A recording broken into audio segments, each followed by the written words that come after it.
Baik, bismillahirrahmanirrahim. Assalamualaikum warahmatullahi wabarakatuh. Alhamdulillah, pada kesempatan ini, ya ini sebetulnya adalah rekaman pengganti dari rekaman yang sudah saya lakukan untuk membuat stimulasi mata kuliah ini, begitu ya. Sekali lagi, stimulasi ini dibuat untuk memperoleh respon, untuk menyentil dalam tanda kutip, menyentil pikiran-pikiran teman-teman yang menyimak untuk mempelajari lebih dalam apa yang akan saya sampaikan. Nah, ini adalah video pengganti karena video yang direkam sebelumnya, mungkin dari pakaian juga agak berbeda, mohon maaf karena ini di rumah juga, biar santai juga Anda menyimak. Itu saya sudah membuat video 1 jam, isinya saking antusiasnya menjelaskan. Nah, saya tidak menjamin apakah nanti akan seantusias video yang saya buat ketika di kampus, tapi mudah-mudahan tetap bermakna dan akan lebih mudah, lebih simpel dan lebih maksudnya lebih harapannya bisa dicerna oleh teman-teman yang menyimak. Oke, untuk review sedikit dari tayangan sebelumnya di video yang pertama, bicara tentang research question. Kemudian research question itu yang barangkali tidak dibuat di dalam atau tidak disampaikan di dalam buku Frankel adalah tentang tujuan penelitian atau research objective. Tujuan penelitian ini sebetulnya ketika sudah ada rumusan masalah, kemudian dibuat dalam bentuk pertanyaan penelitian, itu tinggal di-copy kemudian dipastekan supaya terjadi konsistensi antara pertanyaan penelitian dengan tujuan penelitian, yaitu adalah dengan cara mengcopy pertanyaan penelitian dan membuatnya menjadi kalimat-kalimat fasib, bukan kalimat tanya seperti pertanyaan penelitian. Nah, misalnya tujuan umum penelitian ini adalah untuk rumusan masalahnya. Tujuan khusus penelitian ini adalah itu khusus untuk pertanyaan penelitiannya yang dibuat dalam kalimat-kalimat pasif, tidak kalimat tanya seperti rumusan pertanyaan penelitian. Nah, itu barangkali yang yang tidak dibahas di dalam buku Frankel itu. Nah, tetapi selalu diminta itu ada tujuan penelitian.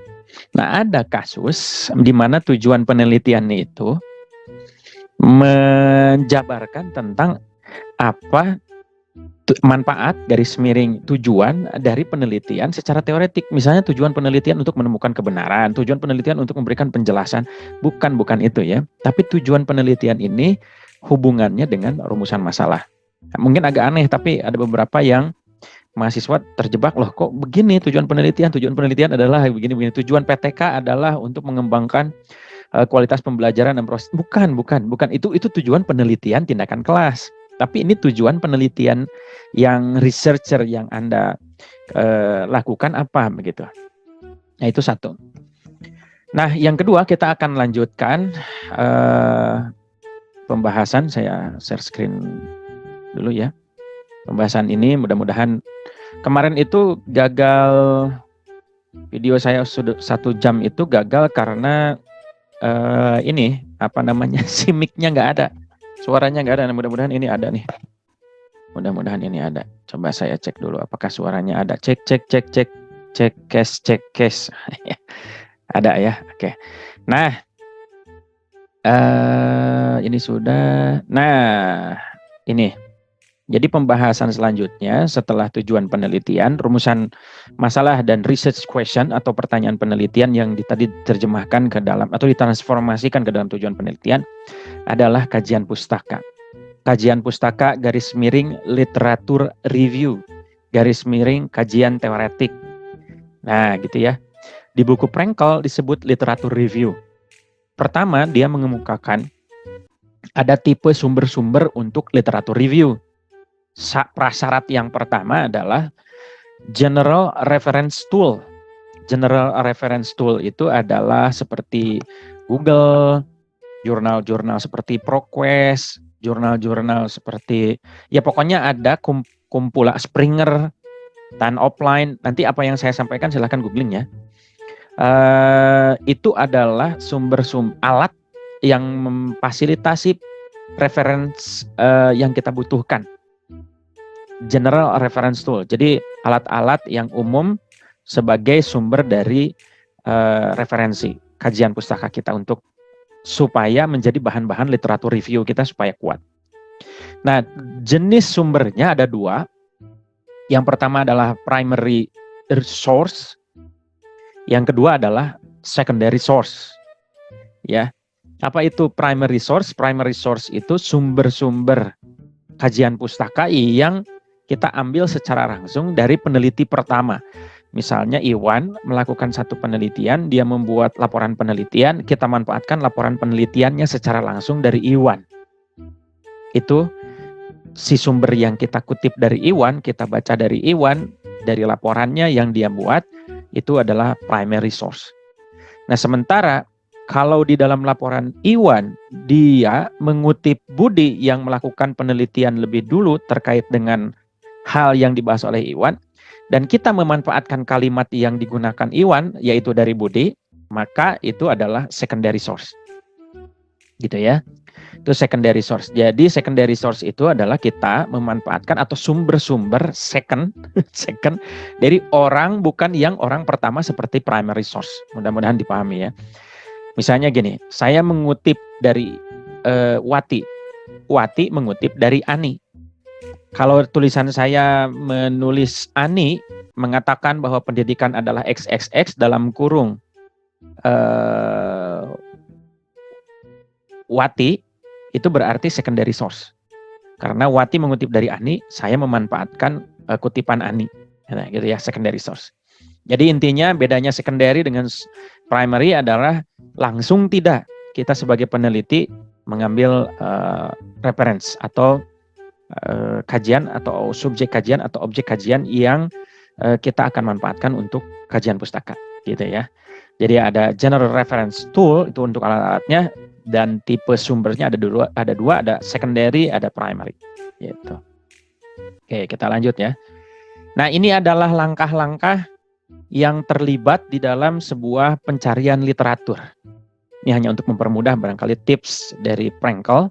Yang pertama itu mendefinisikan research problem precisely as possible.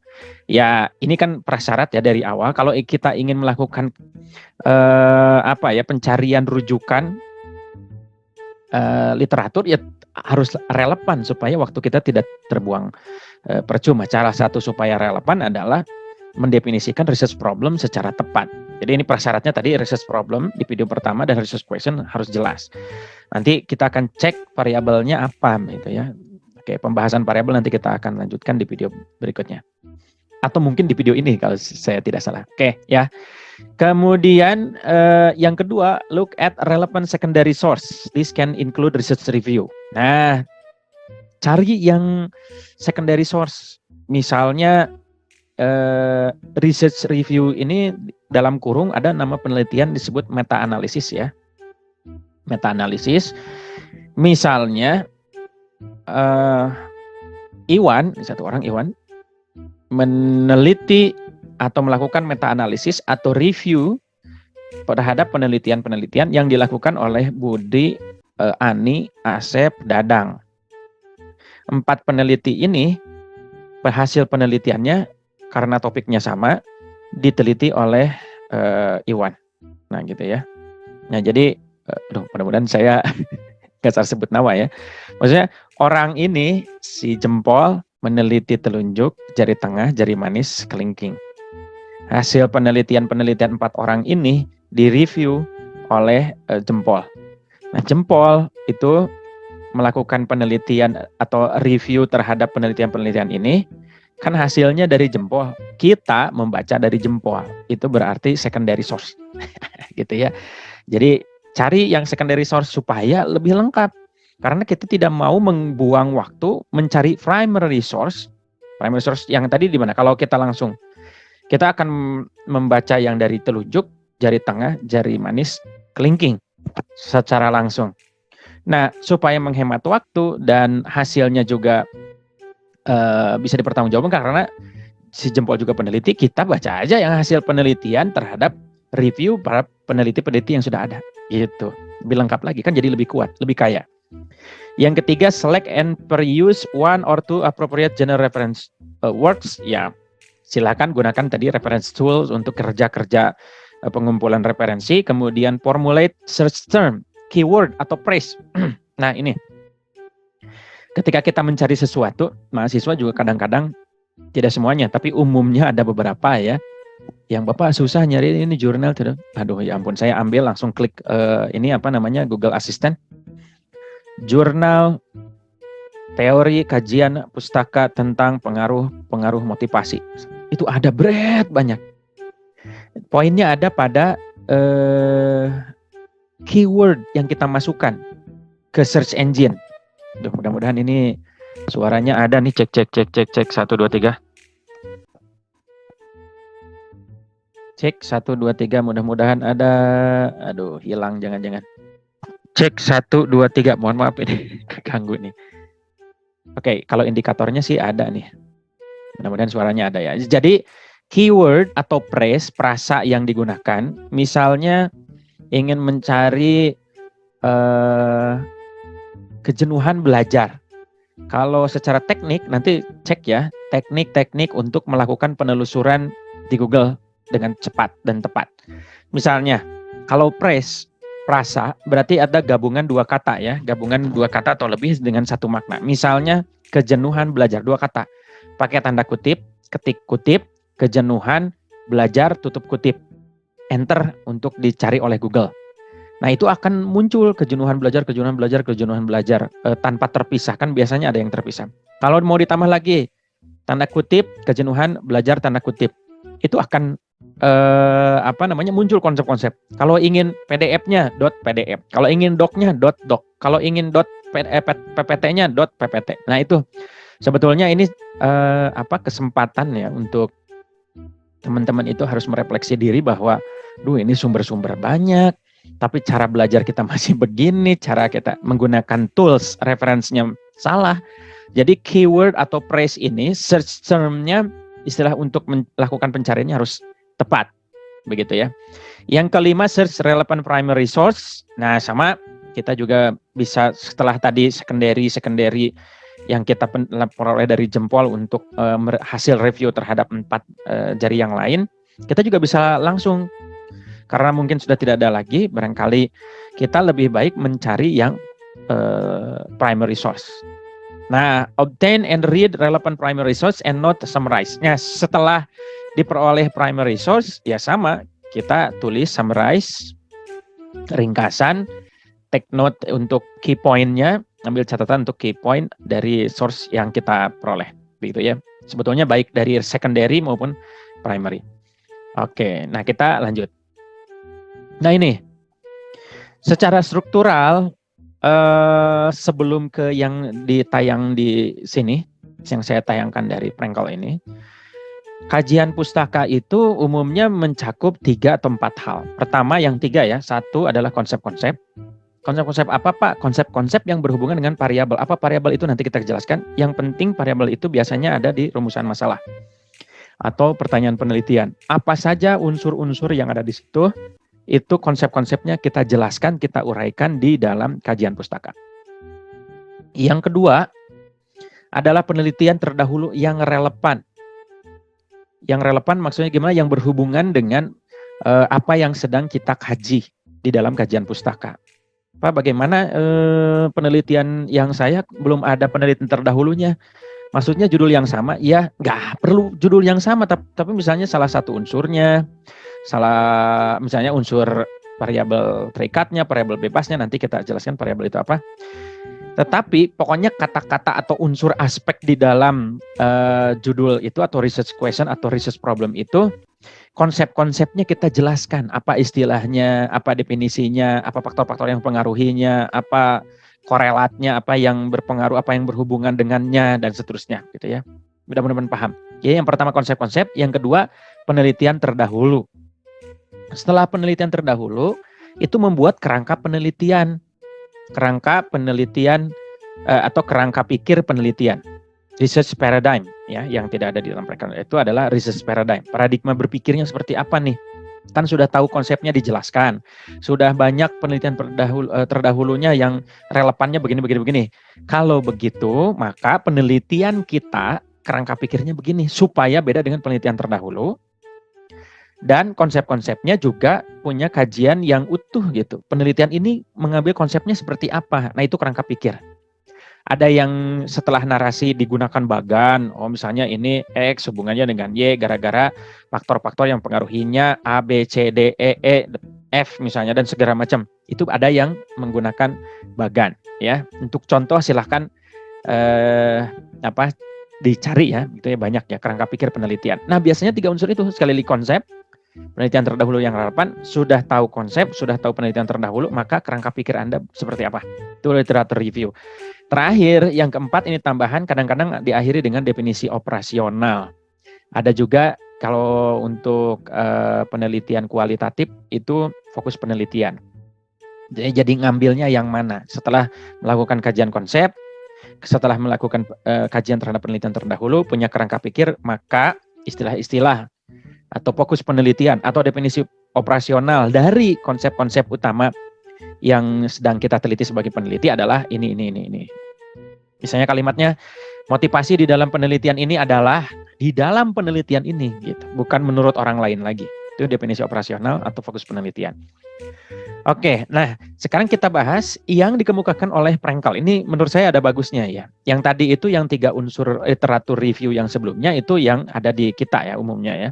Itu memang umumnya di mana-mana juga 3 tadi. Tapi ini sebagai tambahan dari Prenkel. Yang pertama bagian literatur review report itu ketika kita menulis kajian pustaka, yang pertama harus ada introduction, pendahuluan, diajukan the research question and why is important, why it is important ya.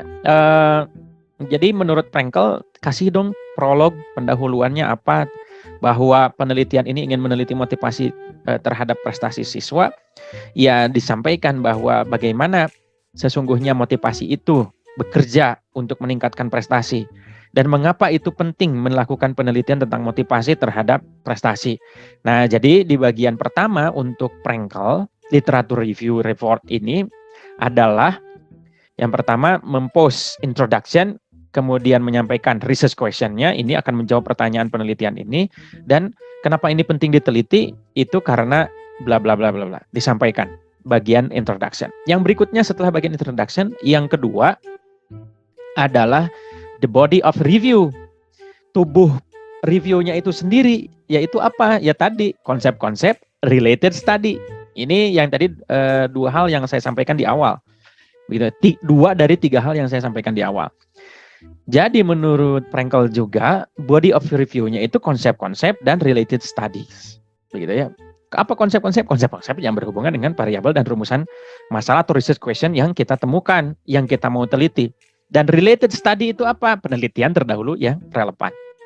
Nah gitu ya. Nah kemudian setelah konsep related study, lakukan summary of atau expose similar findings. Sama ya, related study atau expose, tunjukkan similar finding, temuan-temuan yang mirip dengan penelitian kita atau rekomendasi-rekomendasi terkait dengan hasil penelitian orang lain. Yang bagian body of review dan summary yang bagian body of review terutama related study itu di summary, kemudian di expose, ditunjukkan ada similar finding. Mungkin penelitian saya konsepnya sama dengan penelitian Iwan, penelitian saya sama konsepnya dengan penelitian Budi dan seterusnya begitu ya. Cek mudah-mudahan ada ini suaranya, cek ada ya. Kemudian recommendation ya, rekomendasinya baca, kemudian supaya memberikan masukan kepada penelitian kita. Oh, penelitian Iwan ada kelemahan ini, dia merekomendasikan supaya kelemahan itu tidak dilakukan lagi. Dia merekomendasikan, menyarankan bahwa penelitiannya harus melakukan A, B, C, D sebagai prasyarat. Kita ambil gitu. Nah, yang berikutnya conclusion. What does literature suggest to solve the problem? Nah, ini conclusion ini bukan berarti kesimpulan selesai ya, tapi kesimpulan yang sifatnya hipotetik untuk solve the problem. Hipotetik nanti kita akan bahas barangkali ya berikutnya ya, hipotesa terkait dengan hipotesa penelitian. Tapi secara hipotetik itu secara sementara hasil kajian terhadap hasil kajian konsep-konsep, hasil kajian terhadap penelitian terdahulu yang relevan baik dari primary maupun secondary source itu kita buat conclusion, temporary conclusion, kemudian apa sih suggest-nya to solve the problem. Misalnya ya, setelah mengkaji motivasi, setelah mengkaji prestasi, ada lemahnya prestasi dihubungkan dengan motivasi, apa yang harus dilakukan? Bagaimana kita mencari sebuah model untuk meningkatkan motivasi agar motivasi berpengaruh terhadap prestasinya. Nah, gitu, solve the problem. Tuh, oke. Jadi itu adalah kerangka. Kalau yang tadi yang pertama yang ketiga dari 3 hal yang saya sampaikan pertama. Ini adalah kerangka pikir penelitian, conclusion. What does literature suggest to solve the problem? Kerangka pikir. Nah, yang menarik yang menurut Prenkel jangan dilupakan adalah di bagian writing the literature report itu adalah kita selalu disiplin membuat reference list, daftar pustaka atau daftar referensi yang kita gunakan supaya kita terhindar dari plagiasi. Maksudnya apa? Ketika kita mencatat, oh ini menurut A, ini menurut itu begini, tapi di daftar pustaka tidak dicatat. Aduh, ini kalimat dari mana ya? Padahal bagus, tapi tidak saya kutip tapi nggak tahu dari siapa, nggak tahu dari buku mana. Nah itu reference list disarankan oleh Prenkel ketika kita menulis literatur review report, gitu ya. Oke, kita lanjut. Mudah-mudahan dipahami. Kalau tidak bisa dipahami atau terlalu cepat, dibuat speednya agak lambat. Kalau terlalu lambat, speednya dibuat lebih cepat. Oke, yang berikutnya ini, setelah kajian pustaka itu selesai, di dalam proses penyelenggaraan penelitian, itu ada prinsip-prinsip etis ya. Dan ini adalah sejumlah statement, pernyataan yang kurang lebih ini sebetulnya di video yang gagal kemarin karena tidak gagal, videonya ada mukanya saya tapi mulutnya nggak ada suaranya gitu ya. Ini saya jelaskan satu-satu tetapi kurang lebih saya singkat deh. Yang A ini ya, planning the study research have responsibility to evaluate careful ethical concern. Jadi dalam penyelenggaraan penelitian, seorang peneliti dalam menyelenggarakan penelitiannya dia harus bertanggung jawab dan selalu mengevaluasi dengan hati-hati apakah ada urusan-urusan etik. Nah, nanti urusan etik itu apa saja, mungkin bisa membahayakan dan segala macam, nanti kita cek. Itu yang pertama, tanggung jawab ada di peneliti, dan nanti di informed consent-nya dua-duanya ada kesepakatan antara peneliti dengan yang diteliti. Kalau itu human ya, subject research-nya. Oke, yang berikutnya adalah considering whether a participant yang direncanakan di dalam studi kita itu akan dikenai resiko-resiko, apakah resiko minimal, resiko maksimalnya itu harus kita data betul sebagai peneliti. Yang berikutnya peneliti yang C-nya ini, there is always retain the responsibility to ensure a study conducted ethically. Jadi ya ini seperti bolak-balik A mirip dengan C ya, pokoknya peneliti harus bertanggung jawab penuh terhadap apa yang terjadi kepada subjek penelitian kita, terutama apabila subjek kita adalah human, manusia. Yang D adalah mempersiapkan minimal risk gitu ya, clear and fair agreement with research participant, jadi ada persetujuan, nanti ada format informed consent. Sekali lagi ada format informed consent ya, antara peneliti dengan yang diteliti, antara cek. Aduh, mudah-mudahan ada nih suaranya. Yang berikutnya, yang kelima adalah sometimes design a study make necessary the use concealment of deception. Nah, jangan-jangan penelitian juga jangan digunakan untuk menipu orang, atau nanti kita ada kesepakatan bahwa apa yang diteliti oleh peneliti terhadap subjek penelitian itu tidak menimbulkan kebohongan. Misalnya, Pak, di dalam teori motivasi itu meningkatkan prestasi. Kok dari hasil partisipan ini motivasi tidak berhubungan dengan prestasi? Kan itu beda subjek, beda hasil kan, tidak harus selalu bersamaan seperti teori. Mungkin ada hal-hal yang bisa diteliti secara kualitatif gitu ya. Oke, yang berikutnya, the research respect the right of individual. Iya. Peneliti harus menghormati hak-hak individu dari subjek penelitian. Misalnya dia refuse to participate, misalnya kita nawarin D atau ke ibu guru atau bapak guru barangkali mau menjadi subjek penelitian, yang kita selenggarakan, mau nggak misalnya. Kalau dia menolak, ya kita harus respect if they refuse, ya gitu ya, untuk terlibat di dalam penelitian. Yang kedua, mereka bisa withdraw from participating anytime. Misalnya ada kegiatan eksperimen, kita melibatkan sejumlah siswa sebagai subjek penelitian. Eksperimen itu dilakukan berhari-hari, di hari misalnya 4 hari, di hari kedua aku nyerah, aku nggak mau ikutan lagi, ya itu hati-hati juga, itu ada hubungannya dengan nanti video ketiga ya. Oke, tapi kita harus respect terhadap the right of the subject atau of the participant in our research gitu ya.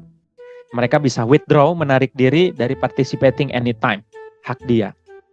Kemudian yang berikutnya, bagian G, research protect all participant. Nah ini, peneliti wajib memprotek seluruh partisipan yang terlibat dari bahaya physical, mental discomfort, harm yang ya membahayakan, harm, dangerous, discomfort sama-sama aja ya kalau di bahasa Indonesia, tapi barangkali ini tingkatannya lebih bahaya kata dangerous dibandingkan dengan harm, membahayakan gitu ya.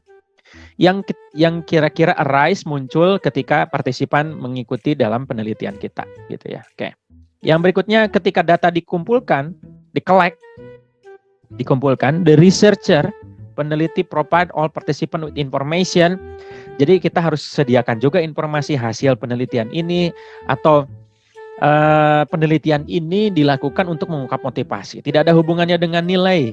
Nah gitu ya, supaya tidak ada any misconception yang develop, misalnya, wah si peneliti tadi itu melakukan penelitiannya hanya memanfaatkan kita, itu misconception. Bahwa kita harus betul-betul jelas menjelaskan apa tujuan dari penelitian kita. Cek 1, 2, 3. Aduh, mudah-mudahan suara saya ada ya. Cek 1, 2, 3. Cek 1, 2, 3. Cek. Bismillah, mudah-mudahan ada. Kalau nggak ada, aduh, sayang sekali ini. Coba. Coba cek. Cek. Aduh.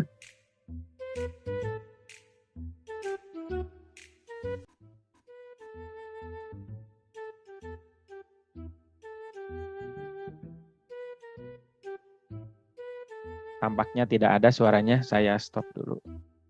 Tampaknya suaranya tidak ada, saya stop dulu ya. Berarti pembahasannya baru sampai ke huruf H. Tapi kayaknya ini ada nih suaranya. Cek 1. Oh ya, ada nih. Oke.